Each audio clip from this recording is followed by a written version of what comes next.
नारायण नारायण नारायण नारायण नारायण।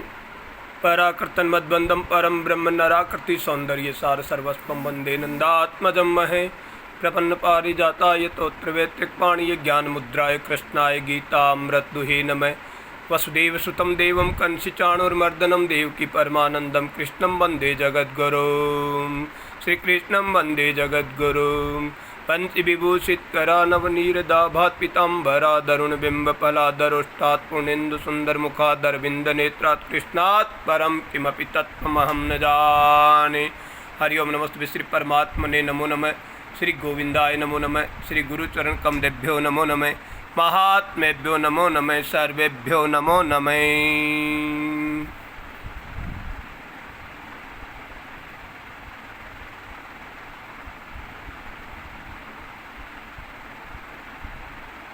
राम राम राम राम राम राम राम राम राम। नारायण नारायण नारायण नारायण नारायण। मनुष्य जन्म मिला है परमात्मा प्राप्ति करने के लिए। करुणा कर नर देहि देत ईस बिन हेतु सनेही। परमात्मा जीव पर दया करके मानव देह देते हैं और मानव देह प्राप्त करके मनुष्य मात्र को परमात्मा तत्व का बोध करना ही मनुष्य मात्र का परम लक्ष्य होना चाहिए।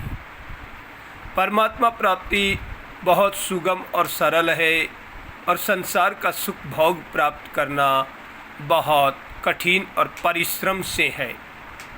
मेरे बंधुओं, संसार का सुख सबको समान नहीं मिल सकता, लेकिन पारमार्थिक बोध, परमात्मा तत्व का बोध, भगवत साक्षात्कार सभी मनुष्यों को समान होता है, किसी को भी कम ज़्यादा नहीं। आज पूरे विश्व भर में प्रति मनुष्य किसी न किसी धर्म का अनुयायी है और धर्म मत मतांतर अनेक है और परमात्मा तत्व के बोध के भगवत साक्षात्कार के मार्ग भी अनंत है। अनंत अनंत मार्ग है। मेरे बंधु, जिस मार्ग से चलो उस मार्ग से परमात्मा तत्व का बोध प्राप्त करो, भगवत साक्षात्कार करो, ईश्वर का अनुभव करो, तब आपका मानव जीवन सफल होगा। इसमें कोई संदेह नहीं है। मानवता तभी सिद्ध है जब परमात्मा तत्व का बोध हो जाए, अन्यथा तो मानव जन्म का समय व्यर्थ गंवा रहे हो। मेरे बंधुओं, विचार करो, जितने भी संत महापुरुष फकीर आदि हुए हैं, एक एक मत मतांतर के अलग अलग संत फकीर हुए हैं। उन्होंने अपने अपने मार्ग द्वारा प्राप्त मंजिल का मार्गदर्शन लोगों को किया है, अपने मार्ग का लोगों को मार्गदर्शन किया है और लोग मार्गदर्शन किए मार्ग पे चल के अपनी भगवत प्रेम की प्राप्ति की है। अतः सभी मत मतांतरों का आदर करो, लेकिन वर्तमान जितने भी मत मतांतर धर्म संप्रदाय है, उन संत महापुरुषों का अनुभव है जो पहले हो चुके उनका अनुभव है। अब नया क्या करना चाहिए? नया कुछ नहीं करना।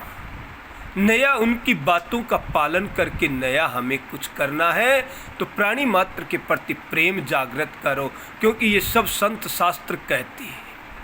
प्राणी मात्र की रक्षा में मनुष्य मात्र को अपना कर्तव्य समझकर, धर्म समझकर कार्य करना चाहिए।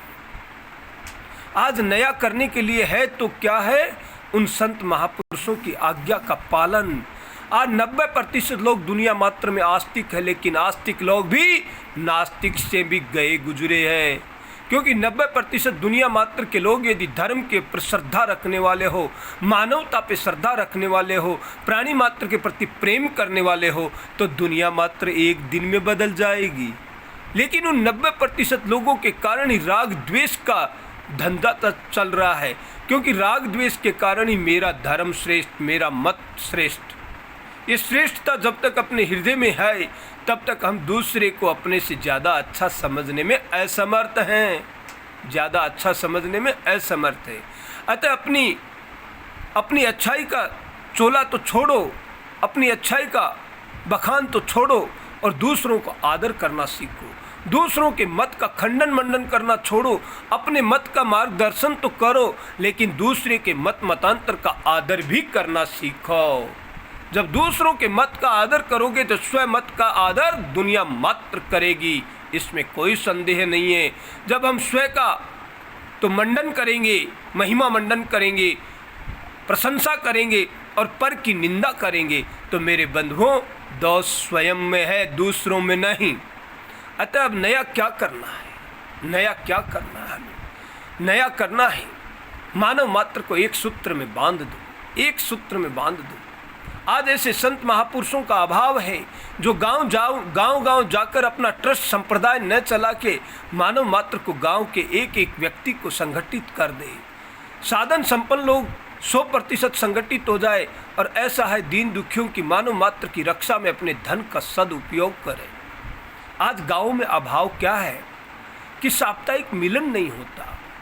मनुष्य मात्र जो अपने पड़ोसी दीन दुखियों की सहायता के लिए 100% संगठित होकर साप्ताहिक मिलन का दिन तय कर लें।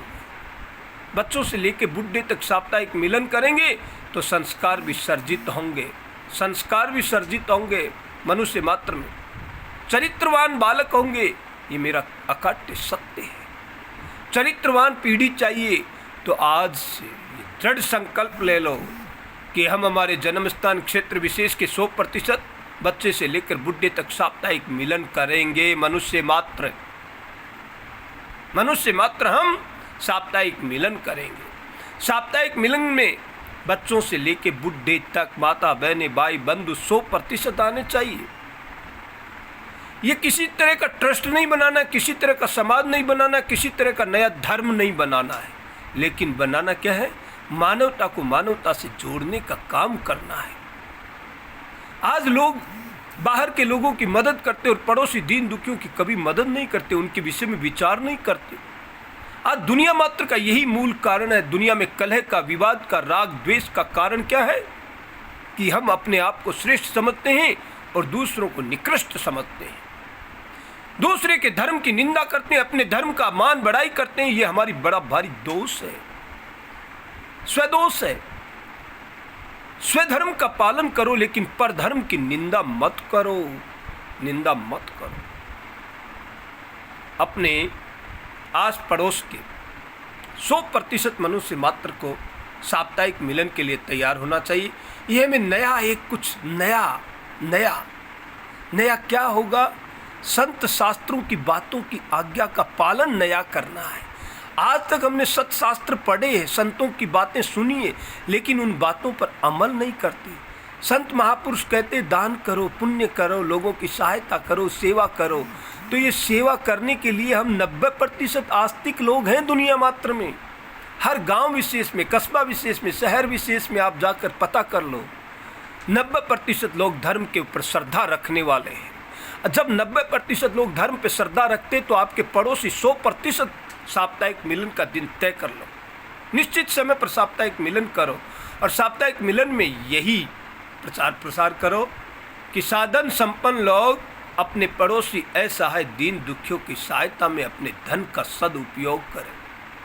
तब मानव मात्र सुदृढ़ और शक्तिशाली होगा।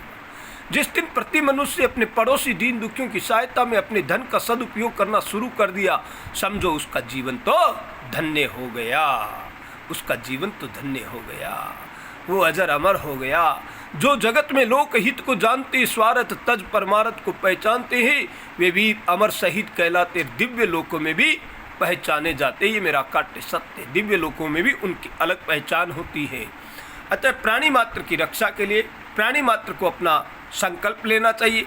आज हम वैराग्यवान पुरुषों का घाटा है। यदि 10, 20, 50 वैराग्यवान पुरुष हो जो ना अपना ट्रस्ट बनाए, ना अपना संप्रदाय बनाए, ना अपना नया धर्म पैदा करे, मात्र मानव मात्र के कल्याण के लिए गांव गांव, शहर शहर, कस्बा कस्बा, मोहल्ला मोहल्ला जाकर 100% संगठित कर दे, 100% लोगों को एक जाजम पर बैठा दे और साप्ताहिक मिलन के लिए तैयार करे। इस तरह से यदि भारतवर्ष के लोग इस तरह का संकल्प लेंगे, साधु समाज संकल्प लेगा कि हम जहाँ भी जाएंगे लोगों को 100% संगठित करेंगे और साप्ताहिक मिलन के लिए लोगों को तैयार करेंगे, यही मनुष्य मात्र का मूल कर्तव्य होना चाहिए। तब जाकर मानवता जागृत होगी। मानवता जागृत होते ही परमात्म तत्व का बोध हो जाएगा। जागृत वही है जो भगवत साक्षात्कार कर लिया, बाकी तो मुर्दा लाशें हैं, जिंदा है ही नहीं। सोया हुआ वो है जो साधना में लगा हुआ है, साधना में लगा हुआ है। सोया हुआ व्यक्ति तो जाग जाएगा, लेकिन मुर्दा कभी नहीं जागेगा। जो ना साधक है, ना साध्य को प्राप्त किया है, वो मुर्दा लाशें हैं। अतः मुर्दा लाशों से उम्मीद मत करो, और अच्छे साधकों से साधना करते हुए साधन करते हुए साधकों से उम्मीद करो कि साधक एक दिन जाग जाएगा, और जाग जाएगा तो अपने आस पड़ोस के दीन दुखियों को भी जगा देगा, 100% संगठित भी कर देगा। क्योंकि कुछ प्राप्त किया है, अमृत पान किया है, तो लोगों को बांटो। बांटने के सिवा यदि उस अमृत को भी आप अपने पास संजो कर रखोगे कि मुझे क्या लेना देना दुनिया से, तो दुनिया से क्या लेने देने के चक्कर में आप अपने आप का भी समय व्यर्थ गंवा दोगे, और उस अमृत को भी गारा में डाल दोगे। कोई भी ट्रस्ट बनाकर हमें संसार का कल्याण नहीं करना है। जहाँ भी जाओ लोगों को संगठित कर दो, और वहाँ से संबंध मत रखो। रुपया पैसा लो मत, रुपया पैसा अपने पड़ोसी दीन दुखियों की सहायता में ही खर्च करने दो प्रति मनुष्य को। जिस दिन भारतवर्ष का प्रति मनुष्य साधन संपन्न ये संकल्प लेगा कि अपने पड़ोसी दीन दुखियों की मदद में ही मेरे धन का सदुपयोग होगा, तो मेरी गारंटी पूरा देश सुदृढ़ और शक्तिशाली बन जाएगा, और पुनः स्वर्ण सोने की चिड़िया बन जाएगा, जिसे पहले लोग जबान से कहते थे। स्वर्णिम भारत होगा हमारा, ये मेरा अकाट्य सत्य है। तो मेरे बंधुओं, परम प्रेम की प्राप्ति करने के लिए, मानव मात्र के कल्याण के लिए साप्ताहिक मिलन का निर्णय करो, और परम प्रेम की प्राप्ति होगी, भगवत साक्षात्कार होगा। ये मेरा अकाट्य सत्य है। जय जय सीताराम नारायण हरि। हर मनुष्य साधन संपन्न अपने पड़ोसियों के लिए अपने समय का सदुपयोग करे, पड़ोसी दीन दुखियों की मदद में अपना धन का सदुपयोग करे। टैक्स उसी के लागू होता है जिसकी आय से अधिक धन होता है। अतः मेरे बंधुओं, आय से अधिक संपत्ति है, आवश्यकता से अधिक धन है, तो परहित कल्याण में अपने धन का सदुपयोग करो। यही मनुष्य मात्र का संकल्प होना चाहिए। और आज मैं प्रार्थना करता हूँ कि इस वीडियो को सुनकर कितने लोग अपने आस पड़ोस के दीन दुखियों के लिए समय का सदुपयोग करते हैं। और मुझे ऐसे 10, 20, 50 व्यक्तियों के नाम चाहिए जो निस्वार्थ भाव से अपने स्वखर्च से, स्वधन से, अपने निज पॉकेट के खर्चे से सनातन संस्कारों के लिए, मानव मात्र के कल्याण के लिए, मानव मात्र को जोड़ने के लिए अपने समय का सदुपयोग कर सकते, समय दे सकते हैं। तो वे व्यक्ति विशेष मुझे अपने नाम पता बताए, ताकि हम नया कुछ करने के लिए, सत्य शास्त्रों की आज्ञा का पालन करने के लिए, इस मानव मात्र के कल्याण के लिए, मनुष्य मात्र को मानव मात्र के नाते प्रेम में जोड़ने के लिए हम संकल्पबद्ध रहेंगे। और आजीवन यही मेरा संकल्प है। भगवत कृपा से बहुत अच्छा होगा। जय जय सीताराम। सबको होली का राम राम, होली की हार्दिक शुभकामनाएं। और गांव विशेष के लोगों को सुसंगठित करने में मेरा प्रयास आजीवन रहेगा। जय जय सीताराम नारायण हरि। हरे कृष्णा हरे राम नारायण सीताराम, हरे कृष्णा हरे राम नारायण सीताराम। जय सीताराम सीताराम सीताराम, जय जय सीताराम। हरे कृष्णा हरे राम।